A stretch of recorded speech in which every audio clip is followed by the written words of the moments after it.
श्रीलक्ष्मीनृसिंहमृत्युञ्जयस्तोत्रम्।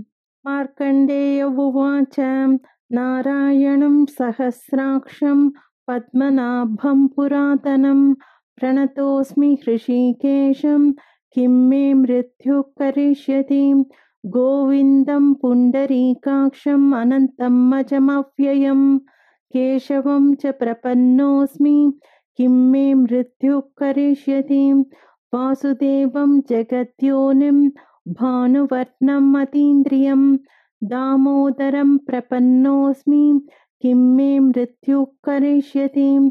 शङ्खचक्रधरं देवं चन्नरूपिणमव्ययम् अधोक्षजं प्रपन्नोऽस्मि किं मे मृत्युः करिष्यति।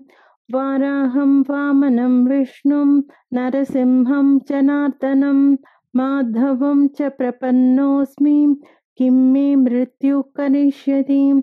पुरुषं पुष्करं पुण्यं क्षेमबीजं जगत्पतिं लोकनाथं प्रपन्नोऽस्मि किं मे मृत्युः करिष्यति। भूतात्मानं महात्मानं जगद्योनिं अयोनिजं विश्वरूपं प्रपन्नोऽस्मि किं मे मृत्युः करिष्यति। सहस्रशिरसं देवं व्यक्ताव्यक्तं सनातनं महायोगं प्रपन्नोऽस्मि किं मे मृत्युः करिष्यति। इत्युदीरितमाकर्ण्य स्तोत्रं तस्य महात्मनः अपयातस्ततो मृत्युर्विष्णुदूतैश्च पीडितः। इति तेन जितो मृत्युर्मार्कण्डेयेन धीमतां प्रसन्ने पुण्डरीकाक्षे नृसिंहे नास्ति दुर्लभं। मृत्युञ्जयमिदं पुण्यं मृत्युप्रशमनं शुभं मार्कण्डेयहितार्थाय स्वयं विष्णुरुवाचः।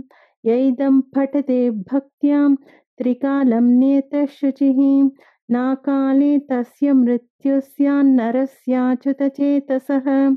हृत्पद्ममध्ये पुरुषं पुराणं नारायणं शाश्वतम् आदिदेवं सञ्चिन्त्य सूर्यादपि राजमानं मृत्युं स योगी जितवांस्तदैव।